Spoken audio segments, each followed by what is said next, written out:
Gracias por continuar en sintonía de nuestra emisión meridiana de Noticias Canalí.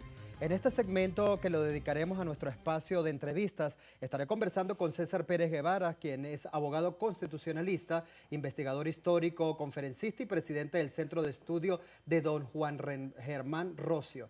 Bienvenido. Gracias, muchas gracias. Bien, quiero que comencemos justamente usted explicándole a nuestra teleaudiencia de qué se trata este centro de estudio, cuándo y por qué nació esta iniciativa. Bueno, realmente nos damos cuenta que la historia de Venezuela, y esto ha determinado muchísimo la sociedad venezolana actual, siempre está regida por cánones militares, por cánones de estos caballeros que lograron hacer una suerte de independencia a raíz de empuñar espadas, lograr grandes batallas. Sin embargo, realmente la conformación de la idea de nación venezolana, la conformación de esto que se llama constitución, comenzó realmente a través del pensamiento de los civiles. Y el gran civil por excelencia en la historia de Venezuela fue nada más y nada menos que don Juan Germán Rocio Nieves. Por eso, al darnos cuenta que en el año 2017 se cumplieron 200 años de la publicación de su gran libro, El triunfo de la libertad sobre el despotismo, y nadie estaba haciendo nada realmente serio al respecto, pues decidimos un grupo de personas amantes de la libertad, amantes de lo civil y de nuestra historia constitucional, crear este centro de estudio del pensamiento de Juan Germán Rocio.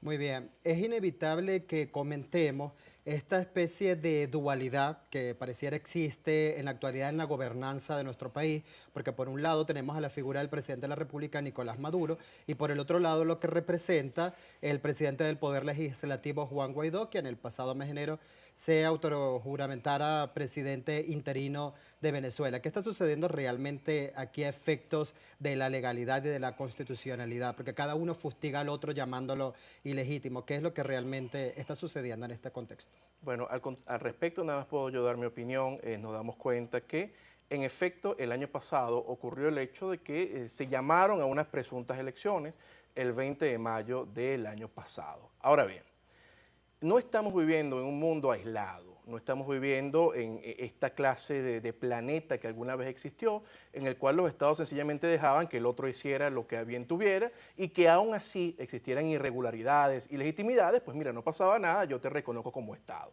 Las elecciones del 20 de mayo del año 2018 no fueron reconocidas realmente, dado que tenían una serie de irregularidades, razón por la cual se activó la Constitución.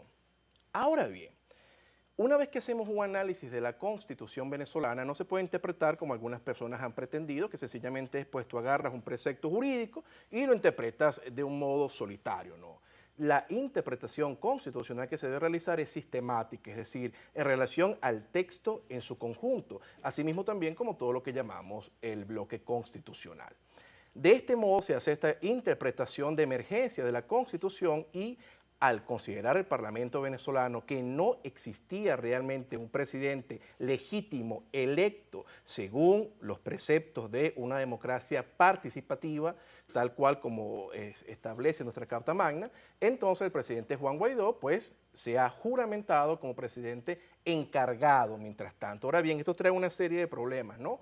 Porque también el mismo dispositivo normativo establece que se tienen que llamar a elecciones a la brevedad posible. De hecho, se señala que son 30 días. Pero, una vez más señalo, la lectura de la Constitución no se puede realizar de una manera aleatoria o azarosa, es decir, yo agarro un artículo y lo dejo así. No, también hay que entender el contexto histórico en el cual nos encontramos, darnos cuenta que realmente no existe el monopolio de la fuerza por parte del Parlamento Nacional, razón por la cual en efecto, pues mira, lo que ha planteado Juan Guaidó como presidente encargado de la República es ya va, primero vamos a terminar con el cese de la usurpación y luego en efecto podemos hacer una lectura ordinaria del precepto normativo. ¿Por qué? Porque no estamos en una etapa ordinaria, por lo tanto no podemos hacer una lectura constitucional ordinaria como la gente a veces pretende o se escucha en los medios de comunicación. Ahora bien, el gobierno nacional siempre alega a que en estas elecciones en las que resultó electo, valga la redundancia, Nicolás Maduro Moros, se hizo con una convocatoria en la que participaron al menos representantes políticos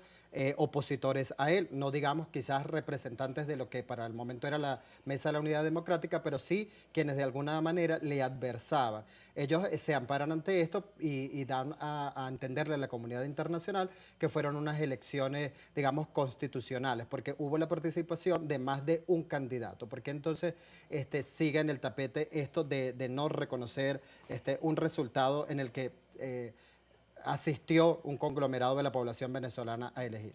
Sabes que la pregunta que me realizas es estupenda porque precisamente me permite desarrollar algo que tenemos que entender. En primer punto, un cuerpo constitucional no es una herramienta para el ejercicio del poder, como pretende ser observado por algunas personas que han detentado en algún momento el poder ejecutivo de una nación. Al contrario, la Constitución, al encontrarse en la cima de la pirámide normativa de todo ordenamiento jurídico de cada país, lo que hace realmente es controlar al poder. Es decir, esta serie de normas jurídicas que tienen rango constitucional deben controlar al poder. Del mismo modo, la Constitución del 99 venezolana, en sus artículos 22 y 23, establece la preeminencia de los tratados internacionales de derechos humanos en relación a cualquier situación en la cual podamos nosotros conseguir que el orden interno no lo favorece tanto. De este modo, si analizamos realmente qué es lo que está pasando, nos damos cuenta que se exigen elecciones justas. Es decir, elecciones libres. ¿Y cómo es esto de tener una elección justa o una elección libre? Lo primero, árbitro imparcial. Yo creo que luego de ciertas declaraciones de la señora Tibisay Lucena, del mismo modo, también podemos observar cómo ha, de una manera totalmente radical, mostrado su apoyo al Partido Socialista Unido de Venezuela. No podemos creer que ella, como la jefa de este organismo, que es llamado Poder Público según la Constitución, tiene alguna clase de imparcialidad. Del mismo modo, también, siempre señalan todos los organismos internacionales, tiene que haber el reconocimiento a la pluralidad política y por lo tanto tienen que participar los principales opositores del gobierno.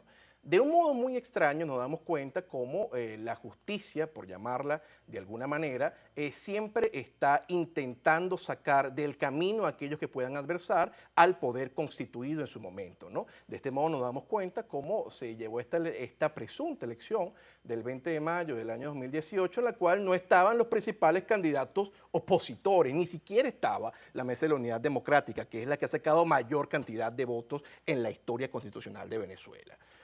Ahora bien, también seguimos analizando qué pasa. ¿Realmente la gente fue o tuvo la percepción de que estas elecciones eran de un modo legítimo? ¿Realmente existió seguridad jurídica?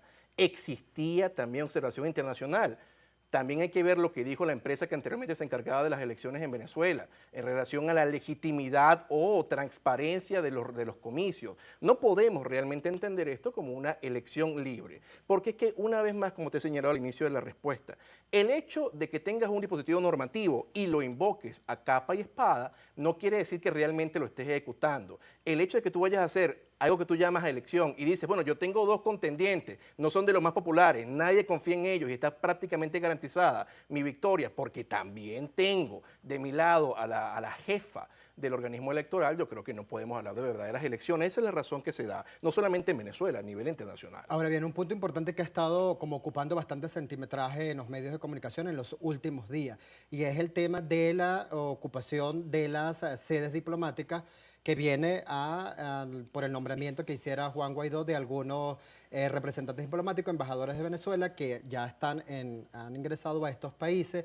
y de estos gobiernos justamente pues han recibido en la mayoría de los casos o en algunos de los casos, digamos, el agrado, por decirlo así, de estos embajadores de Venezuela. Pero por el otro lado, el gobierno nacional vive diciendo que es ilegal, digamos, este nombramiento. El canciller Jorge Arrez dice que es una ocupación forzosa, y esta mañana el constitucionalista también y constituyente Herman Escarrá decía que es una forma que quiere la oposición, liderada por Juan Guaidó, de fragmentar el gobierno nacional. ¿Qué sucede en torno a esta temática de las embajadas? Bueno, en primer lugar, y yo suelo ser muy responsable de lo que digo, bueno, mira, la palabra del caballero Germán Escarrá, yo recuerdo muchísimo, y creo que ustedes también, esto de la marcha sin fin hacia Miraflores, ¿no? Entonces, realmente la regularidad de los dichos de él no creo que podría tomarse realmente en serio en cuanto a materia constitucional. Ahora bien, recuerden que estamos, como les estoy diciendo, en un mundo que no maneja una perspectiva del principio de la no intervención como un dogma absoluto. Es decir, lo que pase en ese estado, pues eso es problema de ellos. No me importa siempre y cuando maneje el monopolio de la fuerza en su país. Esto no pasa. realmente en el mundo actual. En el mundo actual, en materia de derechos humanos, esto es lo primero, ¿no? Y esta es la razón por la cual los países analizan qué está pasando en las naciones con las cuales tienen relaciones. Debemos recordar que al inicio del siglo XX, en materia internacional, en relación a reconocimientos de gobierno, se decía, bueno, mira, no importa que el gobierno tenga una legitimidad extraña de origen, lo importante es que se logre la mayoría o se logre el apoyo popular posteriormente. Esto fue realmente se le dio un vuelco gracias a la doctrina del presidente venezolano, don Rómulo Betancourt, su famosa doctrina Betancourt, que decía, nosotros no podemos estar a favor o siquiera reconocer gobierno alguno que venga de una revolución militar. Es decir, si llegan unos señores con unas armas o sencillamente ellos pretenden estar allí porque tienen el monopolio de la fuerza, ellos no son legítimos. Esta corriente, esta doctrina se ha venido desarrollando y ha llegado a aquella pues de la democracia. ¿Qué te pide a ti una democracia? ¿Qué te pide realmente la comunidad internacional para tú poder reconocer que eso es un país democrático, que es un gobierno legítimamente constituido? Primero, separación de poderes, es decir, que los poderes todos no estén manipulados por una sola persona. Segundo, acceso justificado y legal al poder, es decir, que el que llegue al cargo del Poder Ejecutivo lo haga según lo establecido en la normativa constitucional de determinado país. Y por supuesto, también tenemos que entender que es el respeto a los derechos humanos. ¿Es legal o no? Porque A debemos eso ir voy. concluyendo A la eso voy. ocupación de A estas eso voy. embajadas.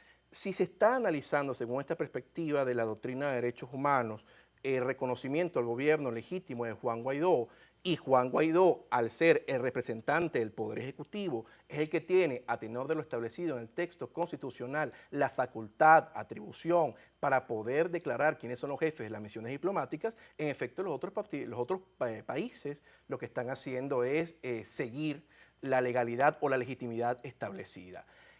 De hecho, en ese comunicado, y con esto termino, de Jorge Arriaza, que se pretende canciller del gobierno de Maduro, al señalar que es un gobierno legítimo, él establece al final que se van a tomar no solamente todos los mecanismos legales, sino también habla de reciprocidad.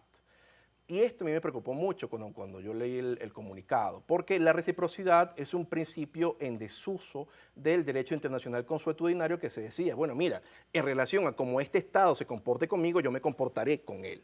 Pero realmente tenemos que entender dos cosas. Primero, el principio fundamental para poder llevar el reconocimiento de los estados y el trato entre sí es el respeto a los derechos humanos. Se entiende que la libertad individual lo es todo, es realmente lo absoluto, ¿no? Pero también, si Jorge Arriaza y el gobierno, el régimen de Maduro considera que están vulnerando sus derechos porque ellos se dicen legítimos y ellos dicen que entonces van a aplicar reciprocidad, entonces ¿qué podemos esperar? Que agarren y se metan en los espacios de las embajadas de Estados Unidos. Esto sí constituiría, y lo tengo que decir con toda responsabilidad, una violación a los tratados internacionales ratificados por Venezuela y como tal de aplicación absoluta e inmediata en nuestro territorio nacional. Bien, un breve mensaje final y darle a conocer las coordenadas en las que la ciudadanía pudiera conocer un poco más acerca de este centro de estudio del cual usted preside. Bueno, en realidad yo tengo que decir una suerte de máxima que siempre nos ha guiado. Venezuela es un país maravilloso, pero no nos referimos a esto del Salto Ángel, no nos referimos a los chistes o chanzas que podemos hacer entre nosotros, no. El venezolano, este que viene formándose desde hace tantos siglos, cuando incluso éramos españoles, tiene en su mente la libertad, tiene en su mente la democracia. El país los constituyen los ciudadanos, razón por la cual este Centro de Estudio del Pensamiento de don Juan Germán Rocio Nieves quiere estar con los venezolanos, enseñándoles el camino que nos creó como nación. ¿Dónde nos pueden seguir a nosotros? Pues nos pueden seguir a través de las cuentas del Centro Rocio, es @Centro Rocio tanto en Instagram, Twitter, Facebook y del mismo modo también en mis cuentas personales, @CPérezGuevara en Twitter, @César Pérez Guevara en Instagram y mi página web cesarperezguevara.com. Venezuela es irremediablemente libre desde el año 1811. Es una nación maravillosa, es nuestra madre y tenemos que seguir valientemente, con gallardía, luchando desde nuestros espacios por la democracia perdida. Bien, agradecemos mucho su intervención y de esta manera concluimos nuestro espacio de entrevistas en la emisión meridiana de Noticias Canalí, en esta oportunidad con el abogado constitucionalista César Pérez Guevara. Agradecemos inmensamente su compañía, permanezca con nosotros porque al regreso estaremos revisando las informaciones generadas en el ámbito mundial. Ya venimos.